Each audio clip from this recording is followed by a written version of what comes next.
Professeur Lucrèce Marceline Delika épouse Mwembe, je suis enseignant-chercheur à l'Université des sciences et techniques de Massoukou et présidente de l'ONG DREPA Zéro Cytose Gabon.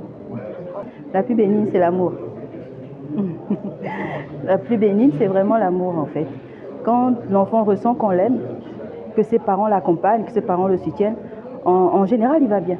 Alors, il y a des produits simples que tout le monde utilise déjà, le bissap. Voilà, on va aller simplement. Il y a aussi le djeka. Beaucoup de participants disent qu'ils connaissaient c'est quoi le djeka. Donc le djeka en décoction aussi. Et on a aussi les feuilles de manioc. Mais il faut dire que les feuilles de manioc, le mélange des feuilles de manioc, traditionnellement, nos grands-mères mélangent encore avec de la tomate, du lait. C'est un mélange assez complexe qu'il faut vraiment expliquer aux gens.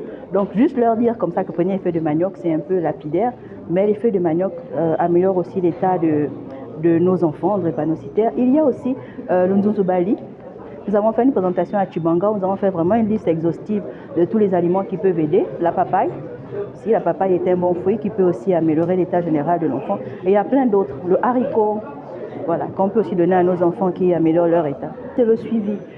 Voilà. Une fois qu'on a diagnostiqué, il ne s'agit pas juste de connaître son statut. Je connais mon statut et qu'est-ce que j'en fais? Voilà, il faut que j'ai un médecin référent. Qu'est-ce que je fais avec ce médecin référent? Je fais mon suivi médical, mon suivi psychologique. Mon médecin me prescrit le traitement adéquat. Ensuite, mon enfant ira mieux.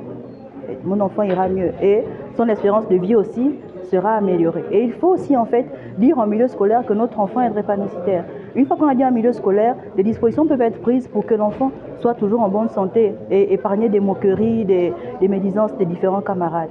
Le pourcentage de l'hémoglobine, de la fraction de l'hémoglobine S par rapport à la fraction de l'hémoglobine A, qui est considérée A comme normale et S comme anormale.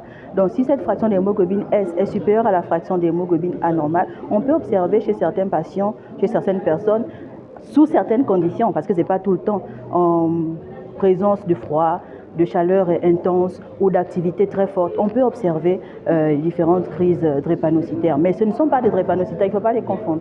Ce sont des porteurs de traits drépanocytaires. Ils ne seront jamais drépanocytaires. Maintenant, il peut y avoir des associations avec d'autres mutations qui peuvent exacerber l'état général, donc altérer l'état général de la personne qui est porteuse du trait drépanocytaire. Nous sommes en train de faire des recherches là-dessus parce que le traitement à l'hydroxyurée qu'on connaît aujourd'hui coûte excessivement cher pour le patient drépanocytaire gabonais. Donc le palliatif serait vraiment la phytothérapie.